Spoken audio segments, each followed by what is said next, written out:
Hi everyone, आप सभी को मेरा सुप्रभात। मेरे सभी प्यारे छात्र छात्राओं, बबुआ एंड बबनियों, आप लोग तैयार हो जाइए। आपका फिर से हिंदी का क्लास स्टार्ट होने जा रहा है, तो आप लोग अच्छे से पढ़िए, मन लगाकर पढ़िए और मैं जो भी बताऊं उसको क्या कीजिए, ध्यान से उसका नोट्स बनाते चलिए, है ना।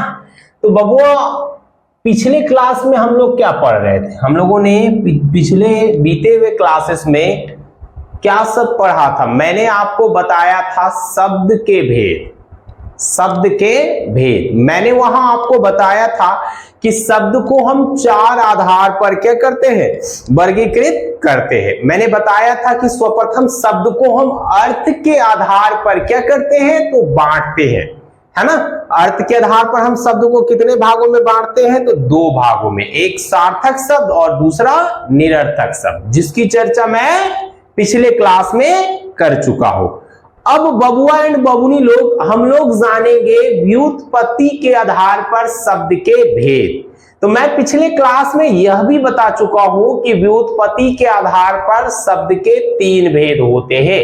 कितने भेद? तीन। कौन कौन सा? तो बबुआ एंड बबुनी लोग, वह था हमारा रूढ़ शब्द।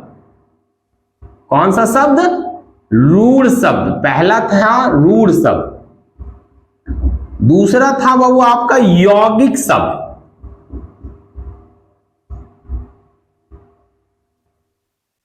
और तीसरा था आपका योग रूढ़ शब्द। तो कौन सा शब्द? योग रूढ़ शब्द। आपको ये याद रखना है ना।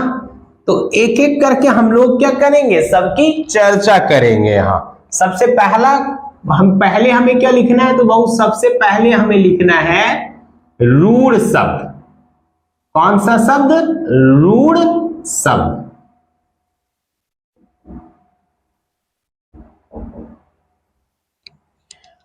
अब हमारे मन में यह प्रश्न आएगा कि सर रूढ़ शब्द कहते किसको है?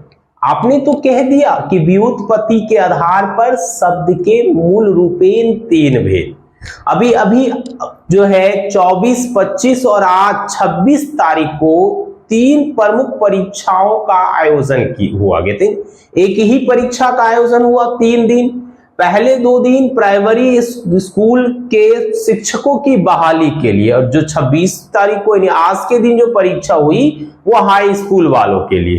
तो आपका जो 25 तारीख का पेपर था वह हिंदी का पेपर था, और आपने देखा कि यहां से बहुत सारे प्रश्न वहां पूछे गए हैं। हिंदी की परीक्षा में बहुत सारे प्रश्न हमारे बेसिक आधारभूत व्याकरण से पूछे गए हैं। अब आप सोच सकते हो कि जब यहां से बीपीएससी क्वेश्चन पूछती है तो क्यों ना हम इस चीज को अच्छे से तैयार करें ताकि भविष्य में आने वाली बाधाओं से बचा जा सके। बीपीएससी ने कल एक क्वेश्चन पूछा, आप लोग बताइए आंसर, कि ह्रस्व, दीर्घ और प्लुत किसके प्रकार है? प्लुत किसके प्रकार है? तो आप ऑब्वियसली आप लोग जान रहे हैं, बिल्कुल आप लोगों को पता है कि ये तीनों किसके प्रकार हैं। तो बबुआ मेरे, ये तीनों स्वर वर्ण के प्रकार हैं। किसके प्रकार हैं? स्वर वर्ण के प्रकार हैं। इसके बारे में मैं आपको क्या कर चुका हूं, बता चुका हूं, है ना। पिछले क्लास में मैंने स्वर वर्ण के बारे में पढ़ाया है, वहां मैंने विस्तार पूर्वक आपको बताया था कि ह्रस्व स्वर, दीर्घ स्वर और प्लुत स्वर हम किसको कहते हैं। तो चलिए अब हम लोग एक एक करके चर्चा करेंगे रूढ़ शब्द, यौगिक शब्द और योग रूढ़ शब्द की। पहले समझ लेते हैं कि ये तीनों हैं क्या।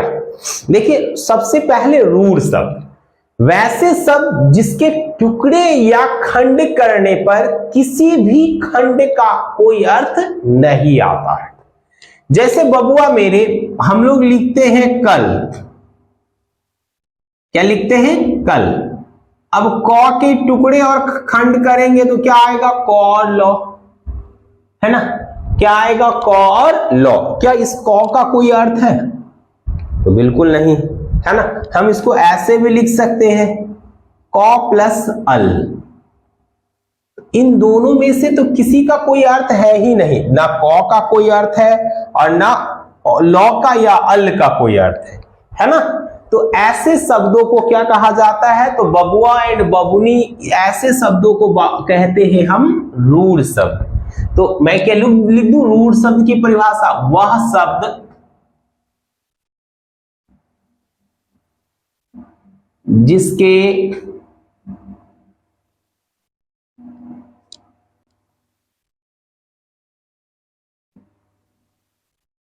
टुकड़े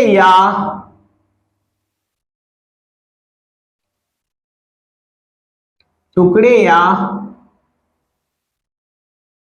खंड करने पर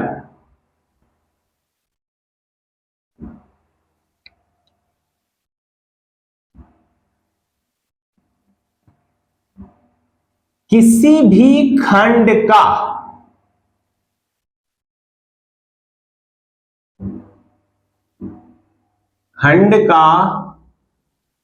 कोई अर्थ नहीं आता है।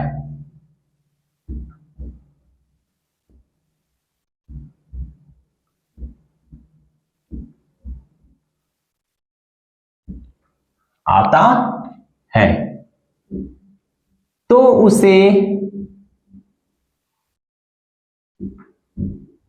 रूढ़ शब्द कहा जाता है। तो उसे रूढ़ शब्द कहा जाता है।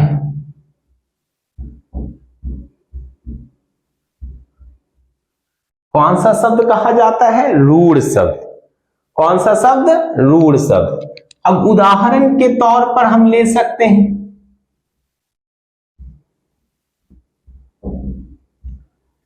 जैसे रात, दिन।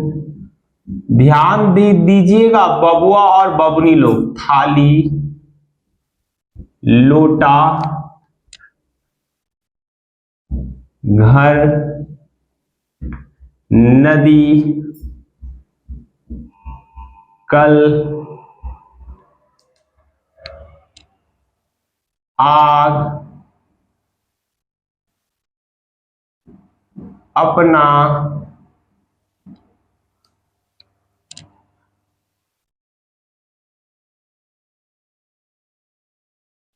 अमर इत्यादि। ये सारे कैसे शब्द के उदाहरण हैं, तो ये सारे रूढ़ शब्द के उदाहरण हैं। हाँ, आपको अच्छे से समझना है और इसका क्या करना है, गहनता पूर्वक अध्ययन करना है। तो पहला हमारा क्या था, पहला था हमारा रूढ़ शब्द। अब दूसरा क्या है हमारा, तो दूसरा है बबुआ और बबुनी लोग, यौगिक शब्द। दूसरा कौन सा शब्द है आपका, तो दूसरा है आपका यौगिक शब्द।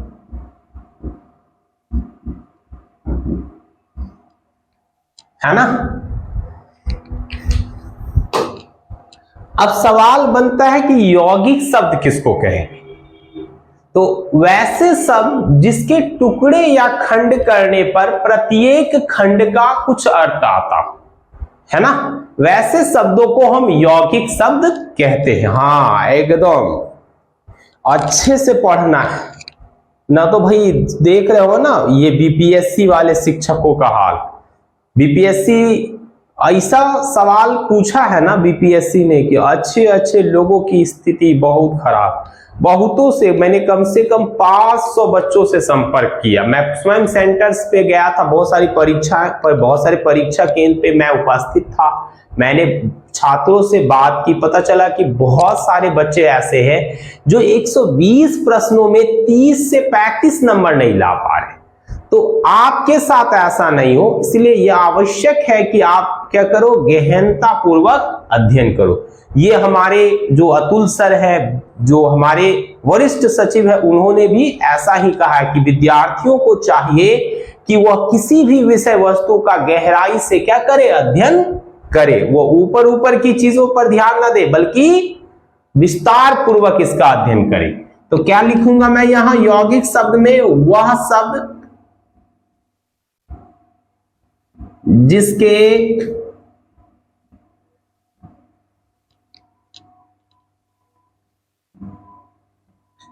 टुकड़े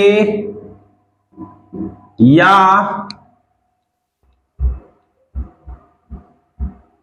खंड करने पर, टुकड़े या खंड करने पर प्रत्येक खंड का अर्थ आता है।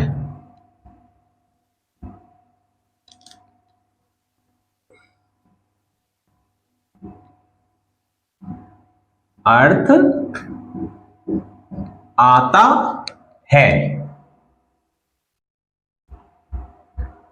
उसे यौगिक शब्द कहते हैं। यौगिक, यौगिक शब्द कहते हैं। उदाहरण में क्या क्या आ जाएगा? उदाहरण में आप ले सकते हो जैसे महात्मा। अब देखो, महान आत्मा, महात्मा का मतलब क्या होता है? महान आत्मा। जैसे हम ले सकते हैं महोत्सव, महान उत्सव। जैसे विद्यालय, विद्या आलय यानी विद्यालय, विद्या ग्रहण करने का स्थान। जैसे है ना हिमालय, हिम जोड़ आलय। गंगा सागर,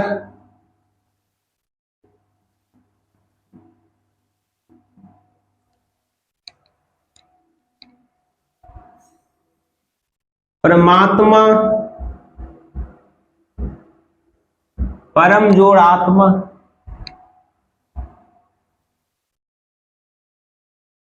विद्यार्थी,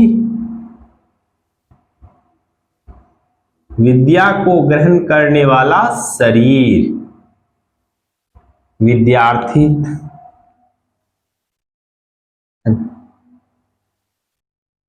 अनाथालय,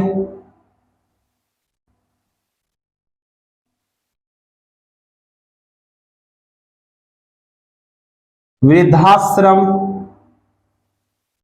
वृद्ध।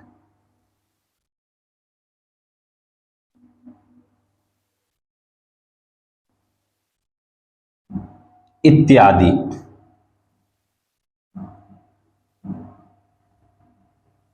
तो ये सारे बबुआ लोग किसके उदाहरण हैं? तो ये सारे यौगिक शब्द के उदाहरण हैं। तो अब हमारा तीसरा क्या बच जाता है? तो तीसरा हमारा बच जाता है योग रूढ़ शब्द।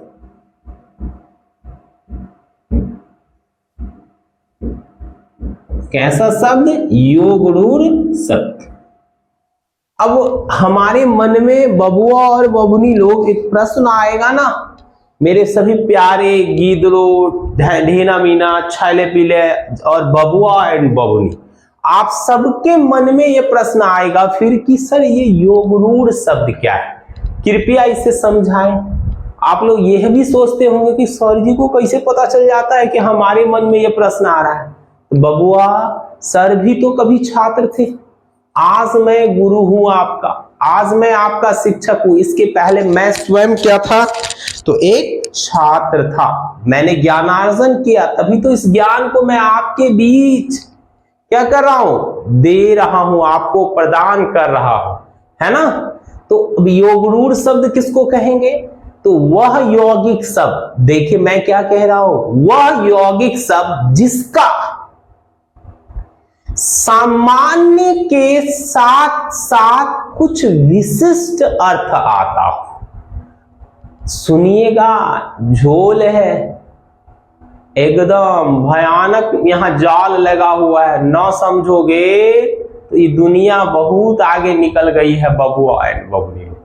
आज क्या है, आपका जीवन प्रतियोगिताओं का दौर है। इस प्रतियोगिताओं की रेस में, दौड़ में जो बच्चा या जो बंदा या बंदी तेज दौड़ता है, इसका मतलब है कि जिसके पास अधिक ज्ञान है वही सफल होने वाला है, वही ऊंचाइयों को धारण करने वाला है, और आप अन्यथा जीवन में क्या रह जाओगे, जीवन पथ पर पीछे रह जाओगे। तो हम ऐसा भी बोल सकते हैं कि वह शब्द जिसका कुछ और नाम भी आता हो, जिसे हम और किसी दूसरे नाम से भी पुकार सकते हैं, वैसे शब्दों को योगरूढ़ शब्द कहा जाता है। क्या कहा जाता है? तो वैसे शब्दों को योगरूढ़ शब्द कहा जाता है। अगर आपको अच्छा लग रहा है तो बबुआ एंड बबुनी लोग, मेरे सभी प्यारे गीदड़ों, आप लाइक का बटन दबा के जाना, है ना। तो क्या है हमारा योगरूढ़ शब्द? तो लिख देता हूं, वह शब्द जिसका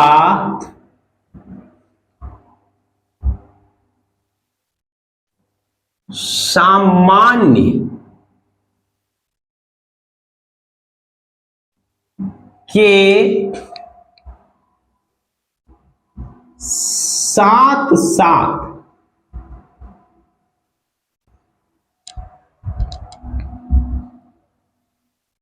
कुछ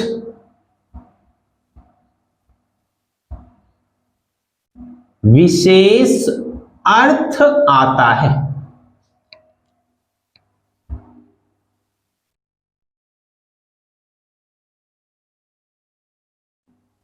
उसे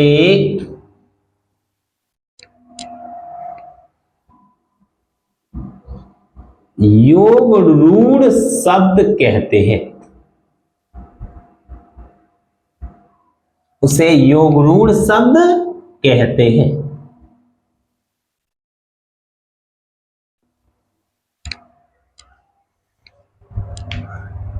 चलिए अब उदाहरण पर चलते हैं हम लोग।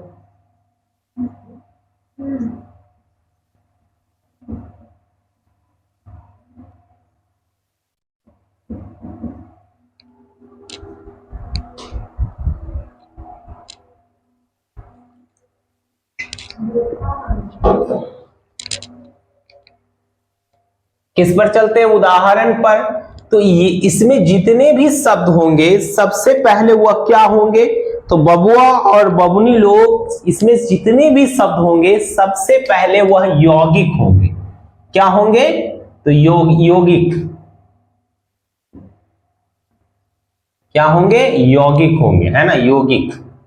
और उसके बाद इसका क्या होगा? कोई सामान्य अर्थ आएगा। सबसे पहले क्या आएगा? यह यौगिक होगा, और इसका क्या होगा? सामान्य अर्थ होगा। उसके पश्चात क्या होगा बबुआ? तो इसका कुछ विशेष अर्थ आएगा।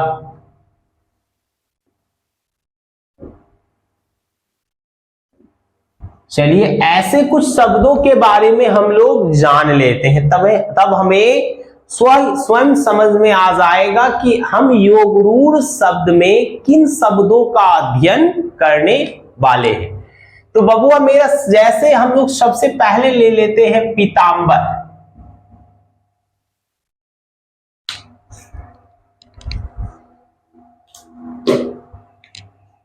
हमारा सबसे पहला शब्द क्या है? पीतांबर। पीतांबर, इसका सामान्य अर्थ है पीला है जिसका अंबर। पीला है जिसका अंबर। अंबर अर्थात वस्त्र। पीला है जिसका अंबर। अंबर अर्थात वस्त्र। तो भाई पीला वस्त्र कौन धारण करता है? वह तो या तो कृष्ण जी होंगे या विष्णु जी। ऐसे भी कृष्ण किनके अवतार थे? तो विष्णु जी के अवतार थे। तो देखिए इसका कुछ आ रहा है विशेष अर्थ, है ना, यानी कुछ हम इनको और कई नामों से पुकारते हैं। हम पीतांबर को कृष्ण या विष्णु भी कह सकते हैं, या विष्णु को पीतांबर भी कह सकते हैं। तो ऐसे शब्दों को बबुआ मेरे क्या कहा जाता है? योगरूढ़ शब्द। कैसा शब्द? योगरूढ़ शब्द। जैसे आपका हो जाएगा जलज।